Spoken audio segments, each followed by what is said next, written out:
Good afternoon, everyone. Thank you so much for joining me on this lovely May afternoon. My name is Cassandra Francis, and I am the founder as well as one of the psychotherapists at One Piece Therapy. For those that have joined us before, whether in our live attendance or watching our YouTube videos, thank you so much for returning. Those that this is your first time hearing about One Piece Therapy or myself, thank you. Thank you for taking the time out today and, tuning into you, checking in with you when we talk about new beginnings. So as you read in the title, as you read in the description, today we'll be talking about new beginnings and life transitions and ultimately what is next for you. So big conversation. Of course, there's only so much that can be covered within the hour together. However, again, those that are familiar, those that are new, don't know this, but those that are familiar, please engage with me. Whether you have questions, comments, please use the comment section, or those again that are watching the recorded version, please use the description box as well. Not the description box, sorry, the comment section there, and I'll be sure to connect with you with any other inquiries you have. Okay, so let's start. So our agenda, definitely I wanted to start with going over the webinar objectives. Those that joined us from Eventbrite, I'm sure you've read why you're here today, but I also just want to reiterate, since it's also such a big topic, it's great to just understand what I hope you get out of this experience today. Also, we have 4 parts of this webinar. So the first part is understanding life transitions. The second part is talking about the special considerations within that understanding. The third part is talking about the role of psychotherapy in life transitions, ultimately, how it impacts mental health and how to navigate that space. And then a bit of a discussion time, depending on how many of you want to share your stories. Of course, it is very personal, so no pressure. Otherwise, we will then get into the 4th part, which is developing resilience and coping strategies. And with that, there'll be offered tools on how to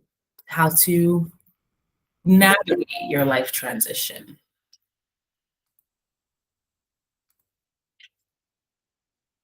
And then again, as you see below, I did put a comment section, or not a comment section, I did put an area to, ask questions as they appear for you, but also please feel free to ask questions throughout and not necessarily waiting until the end. And again, those that have just joined our live, please feel free to use the comment. I keep saying comment. Please feel free to use the chat box if you have any questions or any comments in general. Okay, so starting with the webinar's objectives. So quite blatantly, you are in the right place at the right time. Thank you. That is not only representing you being here, joining this webinar or watching this webinar, but in general, where you are at in your life, it is the right place at the right time, right? So I know that can feel a bit ambiguous because it's, how do you know? As one of the things are, how do you identify you are where you're supposed to be? How do you identify that you are approaching a life transition or in a life transition? We'll definitely go through those questions. But ultimately, during this webinar, we will talk about how to navigate the life transition you are in. Again, if you have any examples, I will even more so help clarify your experience. Other than that, I'll be bouncing between different examples of life transitions.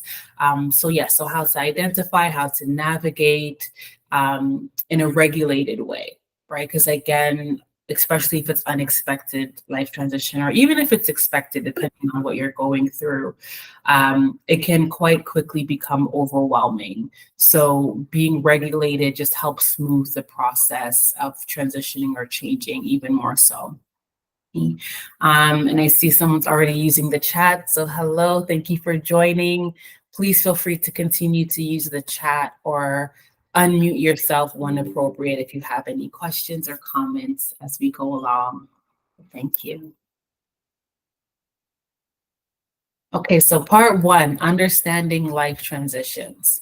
So what does life transition mean? So life transition refers to the significant changes or shifts that an individual experiences throughout their lives, which can have a profound impact on various aspects of their existence, um, including personal identity, relationships, roles, environments, routine. These transitions can be both expected and unexpected, which we will talk about shortly. They can be positive or negative, and they can occur across various domains, such as career, education, family, health, and personal development. Again, we'll be getting more into unexpected, expected concepts, various things of life transitions. However, again, if you have any questions or comments, please feel free to let me know, because the list and information that will be presented today is not exhaustive. Okay, so let's start with the concept of life transitions, right? So William Bridges, he developed a model of transition management, which outlines three distinct phases that individuals go through when experiencing significant changes, regardless of the type of life transition you're experiencing. It is said that everyone goes through these three phases, right? So the first one, it's called ending, losing, and letting go. So the definition of this phase, it involves recognizing and accepting that something is coming to an end, right? And it requires an individual to let go of old ways, habits, or situations. So it's challenging because, often this brings our awareness into question of, what are you going through, right? What place are you at in this transition? And therefore, what are you ready to let go of? What are you ready to continue to sorry, there's people coming in. Yeah, what are you ready to essentially let go of in the beginning of your transition, right? So the characteristics of this phase can look like, experiencing grief and loss, right? Whether that is feelings of sadness, disorientation, uncertainty, maybe anger, fear, maybe anxiety. All of these are very common as one is experiencing the first phase of letting go, right? And with that said, even though I just mentioned there's grief and loss, it's not necessarily that this is brought on to because of, the death of a loved one, but ultimately with a transition, there are endings, right? Talking about the grief and loss cycle is a whole other aspect of the transition, which are, I think, depending on which model you're familiar with, there's usually 5 or 7 stages of grief, but this is just a general sense of loss when experiencing change.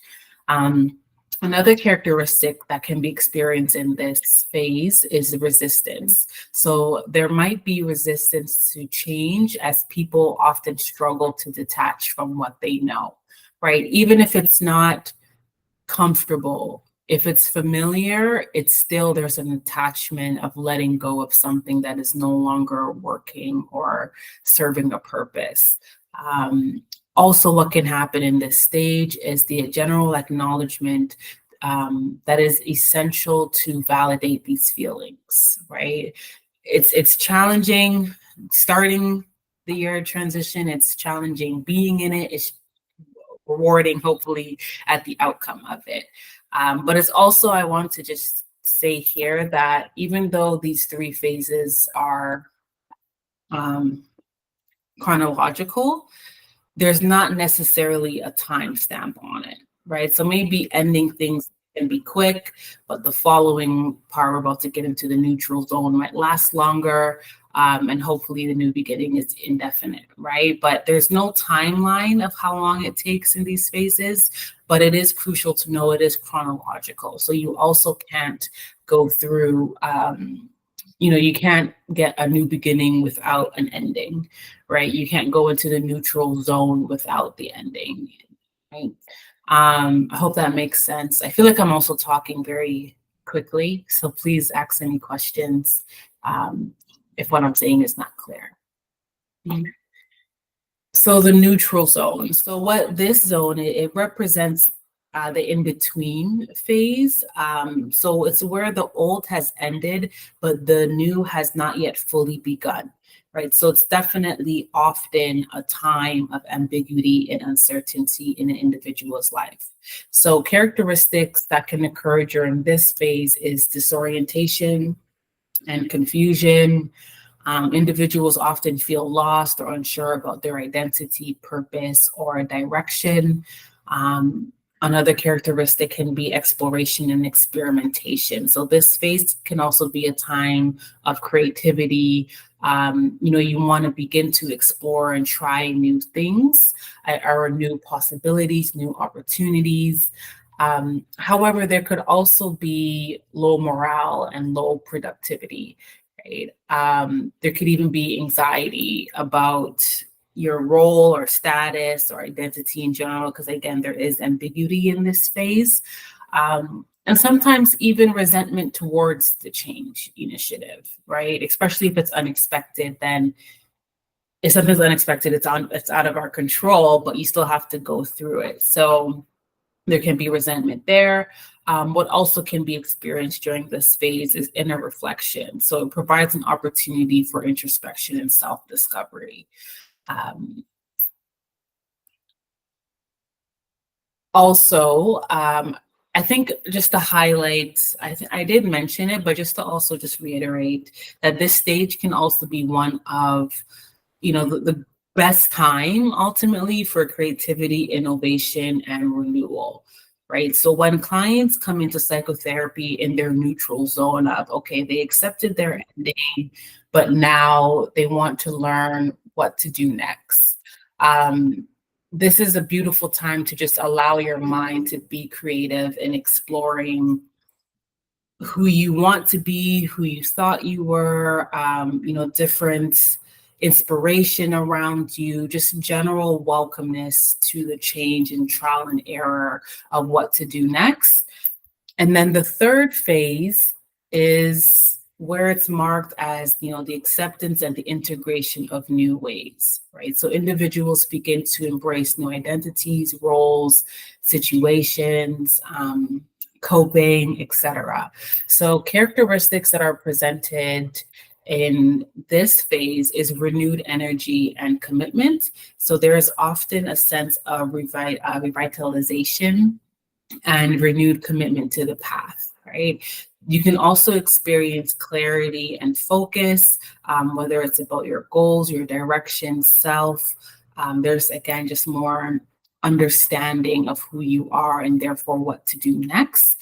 And also, of course, the integration. So everything that is new, everything that is prosperous, growth oriented, is integrated into your daily life.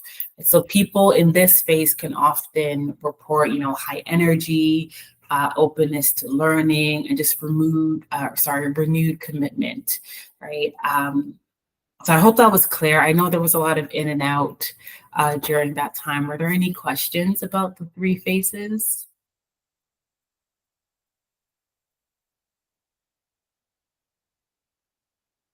Okay, we're good. Okay. In case someone is typing, feel free to type. I'll just continue on.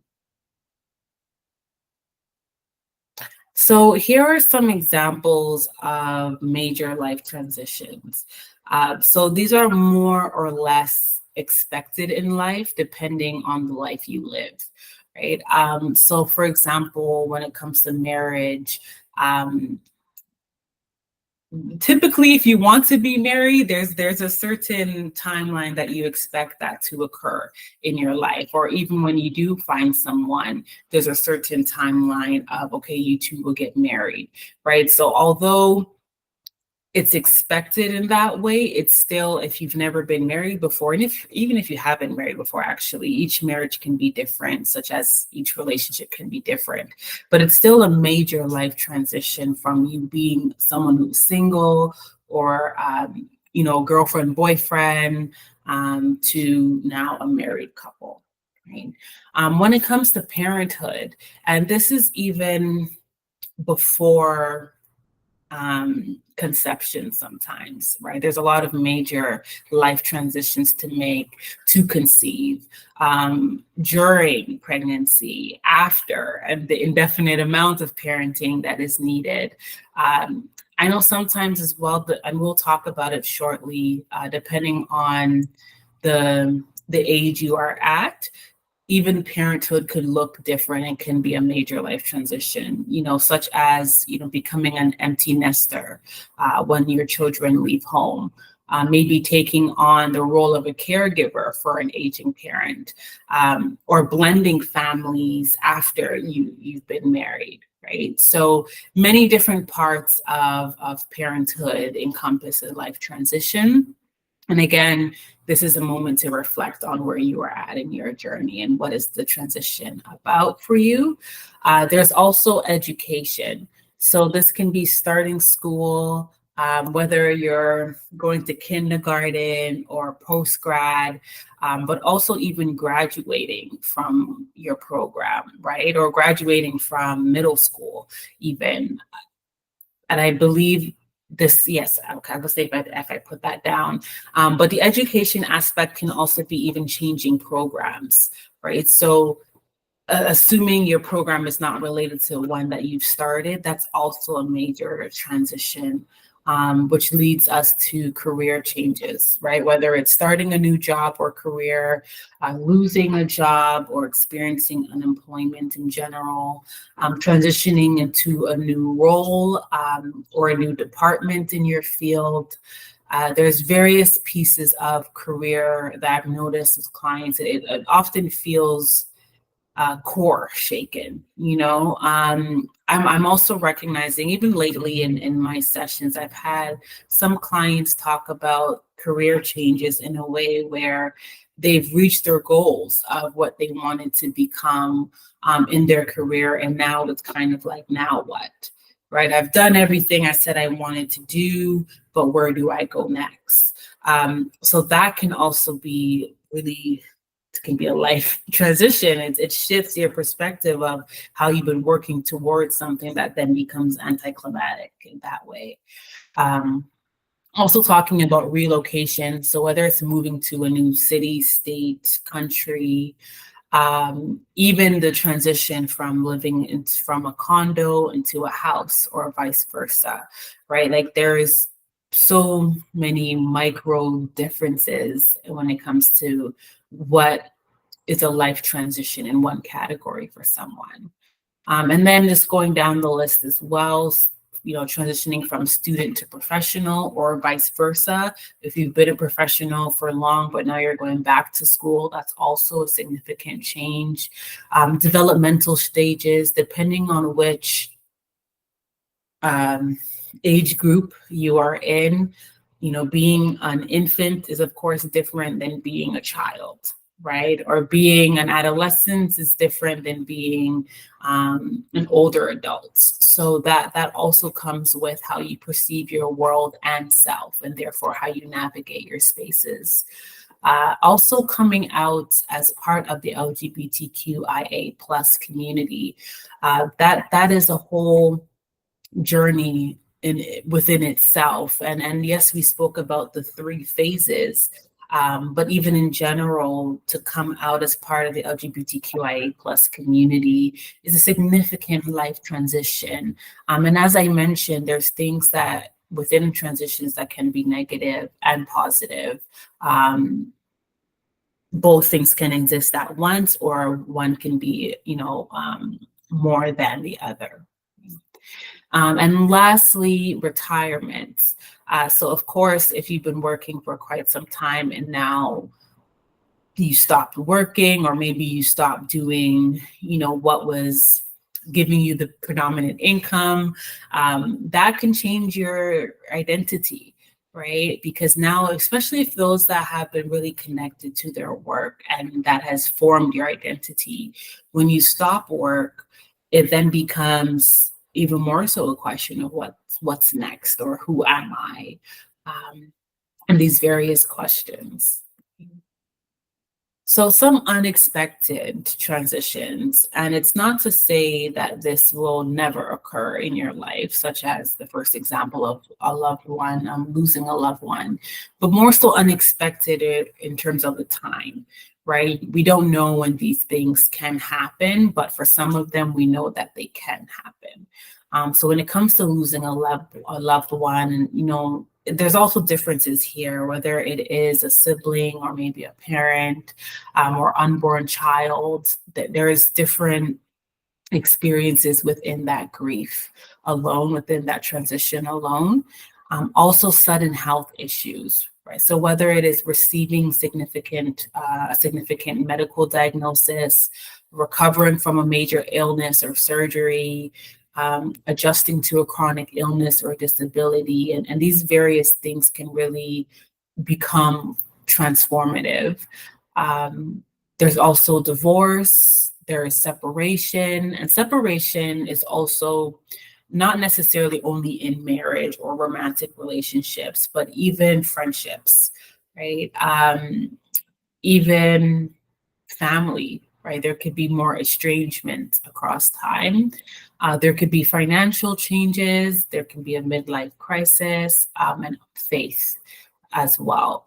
I think it's important to acknowledge with faith, it's not only, going towards a faith that is life transformation, but even stepping away from a faith, that especially if it was your foundation in childhood, that can be earth shattering to some, right? So many big changes. And I'm sure, well, let me not say I'm sure, because I don't know what everyone's thinking, but I can imagine, at least one of these, if not have already been experienced, and not just from this list, but from the previous list, it will be experienced in your life. And it can be a lot to get through, and it can be even ongoing. There's not necessarily an end time, even though you can be at the phase of a new beginning.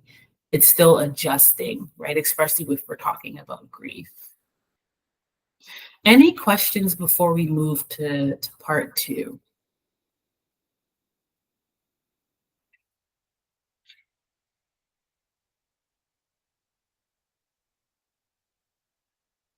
Okay, we're good. Again, if you're typing, please continue to type and I'll respond after. So here's special consideration. So again, as I mentioned briefly, life transitions can look different depending on the age you are at, right? Even though it can be the same transition within the same family. For example, let's say we're talking about going to school, right? So when a child starts kindergarten will be different than when a young adult starts their master's degree, right? And even that's actually a big jump from one to the end. But it's completely different, even though it's the same transition of, education. How you start as a child will be, hopefully different than once you start as a young adult. Or even the loss of a parent, right? Someone who loses their parent when they're maybe a toddler would be different than someone who loses their parent as an adult. And even though it's the same trigger of the life transition, how it is emotionally responded to, how the understanding of what has happened, but also of self, is completely different depending on your age group, right? Another aspect to consider as well is it also depends on your culture, right? So Again, we can have children in the same age group, but how they start school somewhere in Asia would be different than how they start school somewhere in North America. So that transition can change drastically of how they understand self. So again, not only the culture, but even their environment. Starting school, if you are of Asian descent, but maybe you're moving to Canada, and it's still the same concept again of starting school. It can be completely different experiences for how the same life transition can impact you. And again, I'm also saying this not only for you, the viewers, to understand where you're at and how things are playing a role in your life, but even for practitioners that are watching or listening, that it's so crucial to consider someone's social environment and cultural context to really understand how this transition is shaping their life, and also where they see their life going depending on their resources ultimately and their foundation, which I also included here. It's again just crucial to align with the therapeutic approach, not only client perspective, but also practitioner perspective, because cultural it's such a significant, even when we're talking about marriage, there is so much rituals and traditions in many different cultures. So it's crucial to acknowledge that transition, right? When it comes to grieving and loss of a loved one, there's so many different steps depending on the cultural and social context. So also consider yours. If something is feeling rigid, you know, reflecting on what context are you not necessarily subscribing to, but what is your framework, right? And that is also something that can change, because I also know clients that maybe they're, born in one culture but not raised in another, but raised in another culture. So they might identify more with where they were raised and where they were born, right? So it's such a reflective piece here, and in general, life transitions are very reflective moments in our life. Any questions so far before we go to part 3? Part 2 is a bit shorter.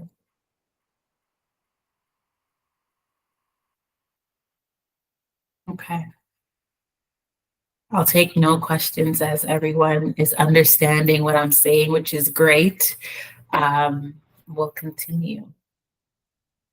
So the role of psychotherapy in life transition. So basically how life transitions impacts our mental health. Right?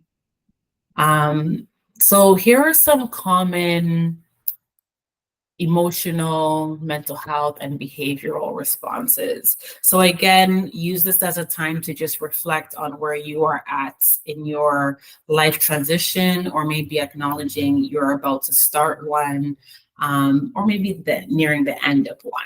Right? So starting with emotional responses. So as you see here, you can experience mood swings. I think it's also even pausing on the first point. First column, first point.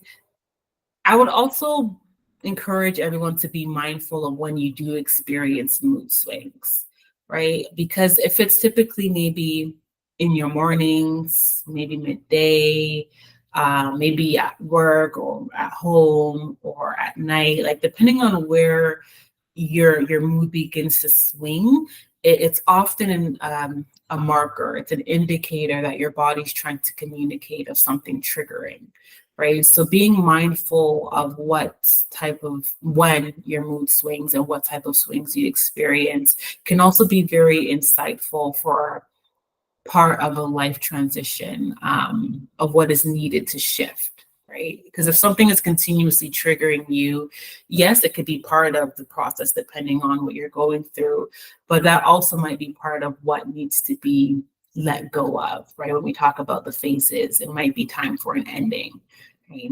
I hope that makes sense. Ask questions if it doesn't. Continuing on the list, so there can be increased sensitivity, feelings of overwhelmed, irritability, anxiety, stress, sadness. There can also be mental health responses such as difficulty concentrating, indecisiveness, intrusive thoughts, or forgetfulness, identity concerns, or even existential concerns. For those that are unfamiliar with existential concerns, that's more so the general questioning of life, your purpose, life's purpose. Like it's the bigger philosophical questions, which you can imagine in itself is very overwhelming to really think of things on that macro scale. And we also have behavioral changes. So there could be changes in your sleep, right? Whether it increases or maybe decreases, and same with the appetite or eating habits. It can either, be significantly increased or decreased.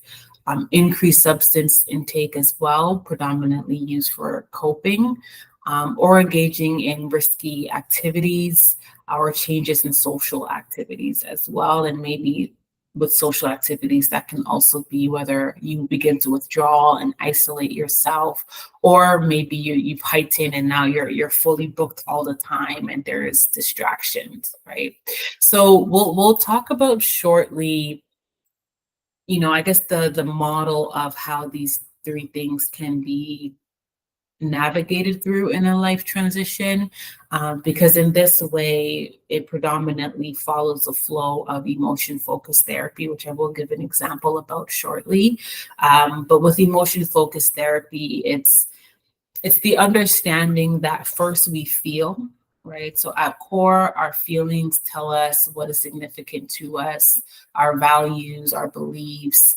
And therefore, when we feel something, it then goes through our cognition, which is our meaning making functional part of ourselves. So when we understand, okay, I felt stress, for example, then your mind begins to understand, okay, I'm stressed because of this life transition, maybe starting school, and maybe there's even indecisiveness on which school to go to, and then the behavioral responses would follow.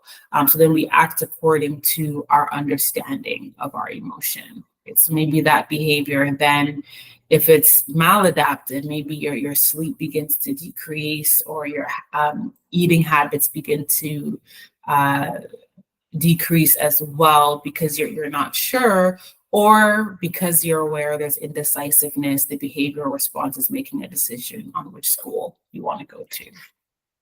It's a very light example. It can be much more tricky than that, for sure. I also want to highlight that there is more information about common emotional and mental health responses on our website, onepiecetherapy.ca, under the tab of treatments. You can read much more about life transitions and how psychotherapists can, support, guide, encourage you along the way of your journey. So here are more of a breakdown for different theories, approaches, techniques that can be used when it comes to, life transitions. So such as cognitive behavioral therapy. So I would say this one is more beneficial for managing the stress and anxiety of a life transition. There's also emotion focused therapy, which I'll break down further in the next slide. As you can tell, I'm very emotion focused oriented, but I also do want to say here, before I say what emotion focused therapy would be used for with life transitions, it's also a theory that is best used in conjunction with others, right? So maybe we're starting with emotions, right? And in this case, it would be for exploring, understanding emotions, developing emotive coping strategies, and facilitating emotional expression and regulation. Along the way, we might move towards ACT, right? Or narrative therapy. So I find, depending on the concern or the type of transition a client is going through, or where they're at in their transition, emotion focused therapies is great use in conjunction. But I just wanted to highlight that because emotions, again, it's an emotional experience when your world changes, right? When your life changes. So there's that aspect, or that option, I should say. There's also acceptance and commitment therapy. So this is more for embracing the change. So ACT is used to help clients accept what they cannot change, what they can control, and commit to actions that align with their values. Right. So again, when we're talking about a transition where things are shifted drastically for you, it helps to go back to the core self of, what are your values and really exploring that to accept and therefore act, act accordingly, align accordingly with what your values are. When it comes to narrative therapy, so this is more so for reframing the personal stories within a life transition. So narrative therapy can help clients view themselves as capable and resilient, right? So sometimes a client might come in, let's say we're talking about separation, right? Whether it's marital or friendship. And maybe they have a dominant narrative of who they were in relation to somebody. But when losing that someone, now you have, the name is slipping. The name is slipping me. But you have the less dominant stories that are often where your strengths or another area of exploration can occur in that haven't been looked at because your dominant identity has been dominated, right? You've connected with someone, if it was long-term friends or romantic relationship, and your identity was formed there's a lot of discovery of understanding the different parts of yourself, and how to show up for who you see yourself becoming or who you want to become. There's also existential therapy, which, of course, as you can imagine, when you have the questions of what is life, who am I, what's my purpose, existential therapy is great, and its purpose is for philosophical and phenomenological questions and challenges during transitions, right? So this helps you and confront your questions, confront your doubts, confront your uncertainty in a reflective and supportive manner, when you're also being supported by a psychotherapist. And again, I find existential therapy is also greatly used in conjunction with other modalities as well. Unless someone is just a reflective thinker, you just need space to reflect on your questions and help being guided along instead of spiraling in it. It could be used for just that. And lastly, again, not an exhaustive list, but lastly on this list is mindfulness and relaxation techniques. And these are great for orienting and grounding someone. So as you can imagine, again, not even depending on where you're at in your journey, but in general, when experiencing a life transition, it could shake your foundation. So feeling oriented of being in the present instead of maybe being captured by fear, feeling grounded so that there is welcoming of clarity and understanding and just regulation of getting through an overwhelming time. I find these techniques are great to not only use at the beginning, but ultimately along the way. You can never be oriented enough or grounded enough, right? Any questions so far?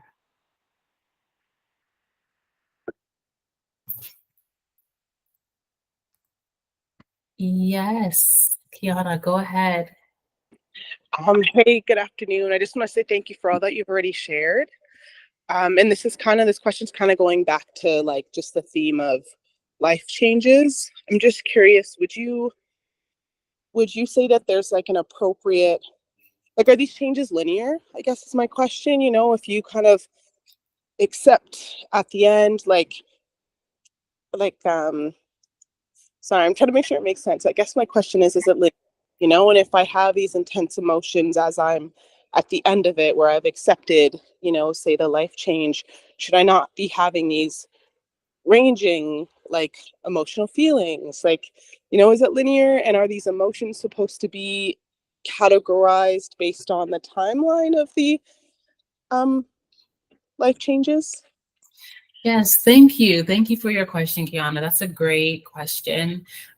So I can answer that in parts, because when it comes to the phases, so even if, you know, it's unexpected or unexpected life transition, the phases that I've mentioned, developed by William Bridges, of ending, neutral zone, new beginnings, those are linear in a way where you are expected to go through these phases regardless of a transition, right? In the ending, there can be, which is the first phase, there can be a beginning, not the beginning, there can be an array of different emotions experienced, right? Some can even be happy that something is ending, but at the same time, there might be anxiety because something is ending.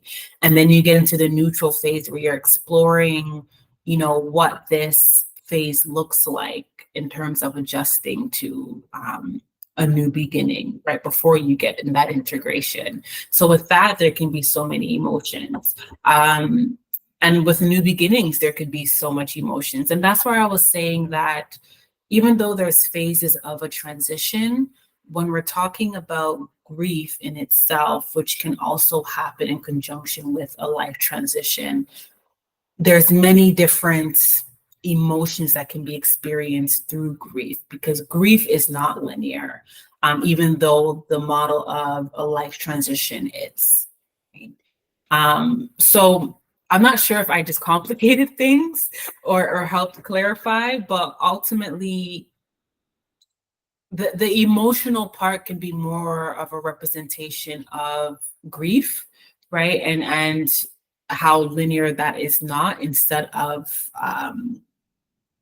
where you are at in your transition, right? But I would say a huge marker of where you're at is navigating or being aware of your resistance and your acceptance, right? Typically, resistance, even in both models, are at the beginning, and acceptance is towards the end. So yes, you can still accept something and, you know, be upset that it's no longer present. But it's a reflection of different models that can happen simultaneously. Did that make sense? Okay, okay, okay. Thank you. You're welcome. You're very welcome. Any more questions? And thank you for your question. That excited me. I like engaging.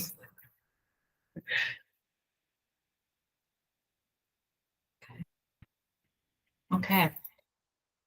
Oh, yes, yes, Kiana, go ahead. Sorry, I'm going to take full liberty of the questions. The different types of therapy that you have on the screen there, would you recommend one? Like, I know you said there's a bunch in conjunction, great in conjunction with each other, but would you recommend, like,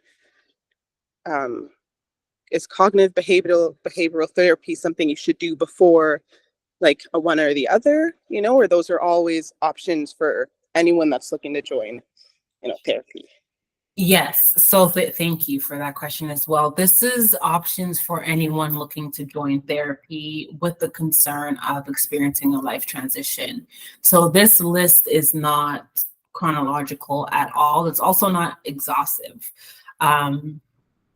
So you don't need to engage in CBT if one, that doesn't help with the transition you're experiencing, but also if it doesn't align with who you are as an individual. And that includes cultural and societal influences that you already come with, right? Which is why it's so important for me to just highlight here.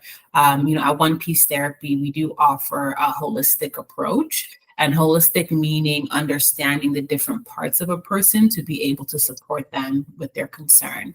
So if we understand, and maybe there's, you know, CBT techniques, but not the CBT approach, because that doesn't necessarily align with who the person is, right? Biasly, because I'm more emotion focus oriented, I tend to start with emotions. and then along the way, I integrate different therapeutic modalities as it appears. But yeah, it depends on the transition and also who you are as an individual, what will be beneficial.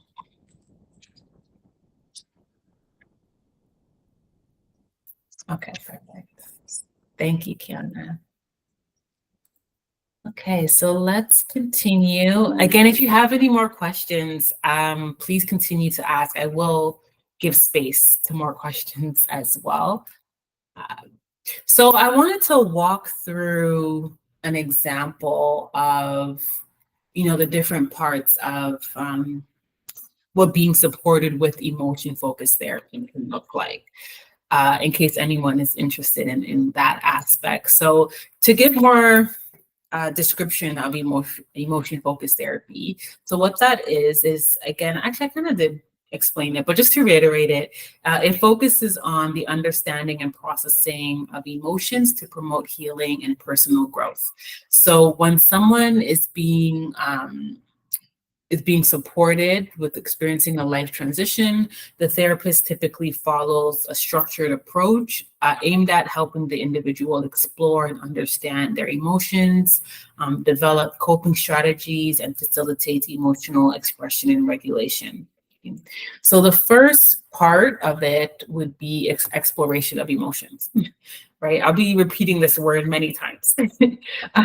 So the therapist helps the individual identify and explore the emotions they are experiencing during the life transition.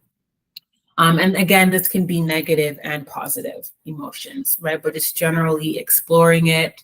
But for example, it can include anxiety, sadness, excitement, uncertainty, ultimately trying to understand the underlying reasons behind these emotions. And then we get into the validation and acceptance. So there's a lot of validation, not only that the therapist provides the client, but also the client to hopefully eventually internalize and provide themselves.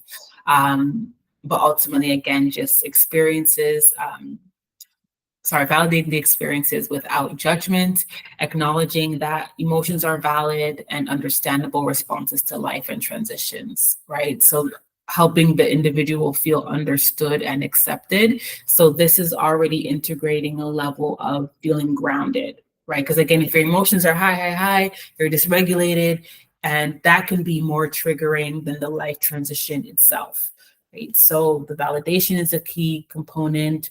Also emotional processing. So EFT focuses on processing and transforming maladaptive emotional patterns that may be contributing to distress during the life transition. So this can involve techniques such as accessing and expressing suppressed emotions, challenging unhelpful emotional beliefs, and promoting emotional awareness and insight. Okay? So in that way in itself, we're beginning to access the mechanism of change, of replacing an emotion with an emotion by understanding self.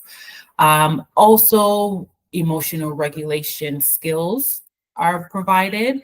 So these are practical skills used for managing and regulating emotions effectively. So again, this can include relaxation techniques, mindfulness practices, cognitive restructuring, and that's an aspect of CBT, assertiveness training,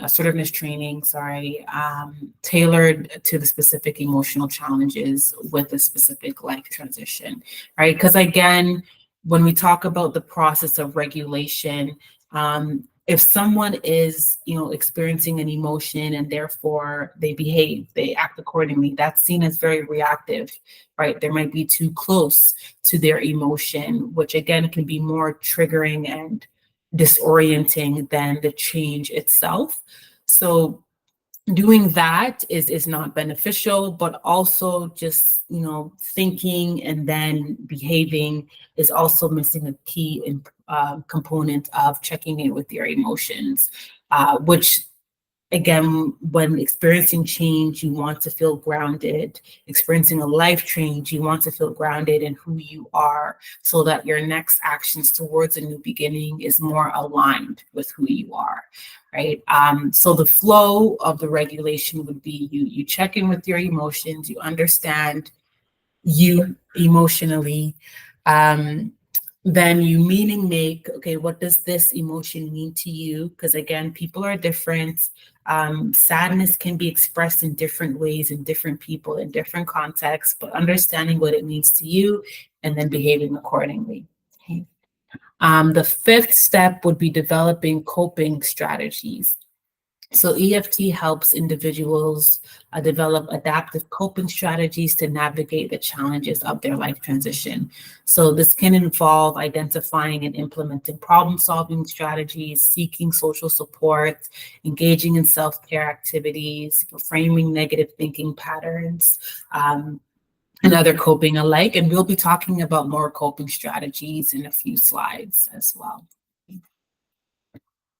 And lastly is the integration and closure. So as the individual processes through the therapy process, the therapist supports them in integrating their emotional experiences, gaining insight into the meaning of the life transition and finding a sense of closure and resolution, right? So this will more so be what is highlighted of being in the third phase of their life transition, even though there can be still ongoing as one of your questions, Kiana, there could be ongoing emotions, even as things are being integrated, right? And life in general is a process, and healing in general is a journey. So it does happen, simultaneously. Also, to get more, I guess, breakdown, I chose EFT because, again, that's more my theoretical orientation.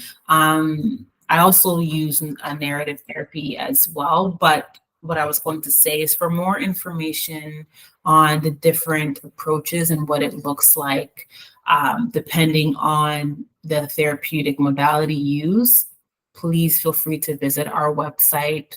Under the treatments tab, you'll see life transitions, and I will give a couple more examples.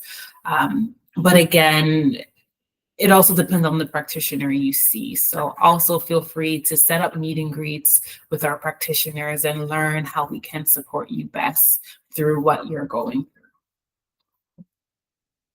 Any questions before I get to part 4, which is our last part of today?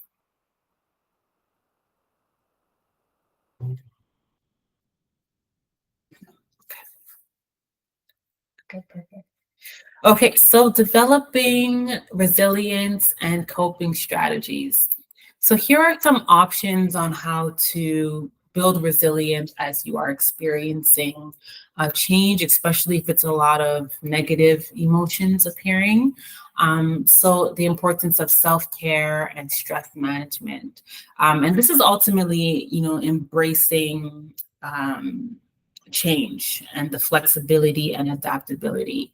So I think it's a lot of reframing. I'm saying this very simplistically, but as I was about to say it, I'm also realizing how much cognitive restructuring goes into it. But nonetheless, seeing change as an opportunity for growth and learning rather than a threat is such a significant way to manage stress, right? Because if things are feeling more out of control or defeating, you can imagine then your behavioral responses to that.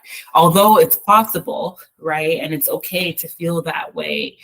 Again, when we're talking about building resilience, seeing change as more of an opportunity for growth and learning than a threat. Also learning how to adapt to plans and expectations, whether your own or perceived by others, right? So that generally just helps with the adapting, because again, sometimes in stress, if we're still trying to control something that we're also needing to let go of, then those work against each other instead of align with each other. There's also the aspect of developing actionable coping plans. So more so techniques such as, deep breathing, progressive muscle relaxation techniques. And this is more so with stress, is developing those grounding techniques of focusing on your breath, focusing on your body and tension, but also problem solving skills.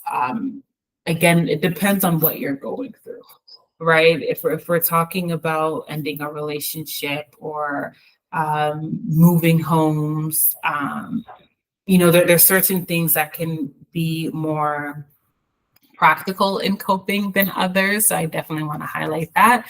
But if it's actionable, then it also gives a sense of, having agency, having autonomy, having control with what you actually can control, right? Instead of trying to control something that is needing to be let go of or no longer serving you.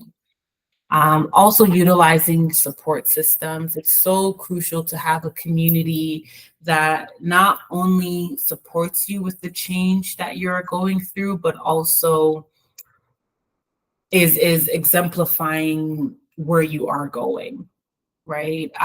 It's great to be surrounded by people who motivate you. So I do often encourage clients to build their social connections, to strengthen their relationships with family, friends, and general community, because that too provides emotional and practical assistance. Depending on the experience of the life transition as well, support groups are also a great way to connect. And just being in a space with shared experiences and gaining insights from others in a similar transition. Also, self-efficacy and efficiency, sorry, and confidence. So with that, it kind of links with the last point of setting achievable goals. So, be realistic, have your goals be attainable, so that it does provide you with a sense of accomplishment and progress, that you are moving through the phases and not feeling, weighed down or burdened by the transition you are in. And I find when it comes to practitioners as well, identifying a client's strength and past successes can also help to boost their confidence and sense of competence to get through this transition. But even on the client perspective, remembering how you've gotten through other transitions, even though it could be different, there tends to be a similar strength used, right? Such as maybe it is resilient, that you use to pull from when going through another transition. Any questions? I believe this is the last slide. Let me just double check. Yes. Okay. Let me just go back quickly. Any questions at this point or at the ending?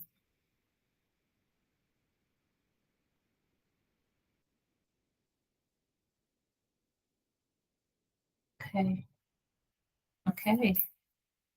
Well, I definitely want to just thank everyone for joining me this afternoon again.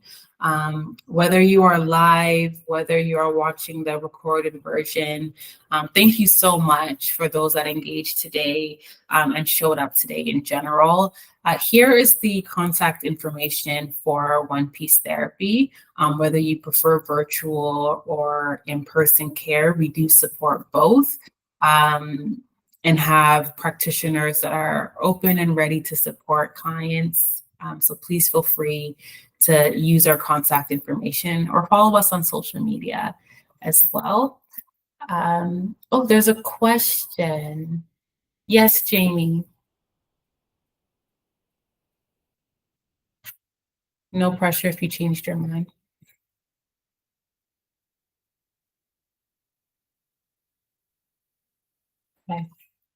Okay. Well, we are all done for today. I definitely, again, just want to thank everyone for showing up. And please feel free to reach out if you want to continue the conversation about your life transition. Take care. Bye.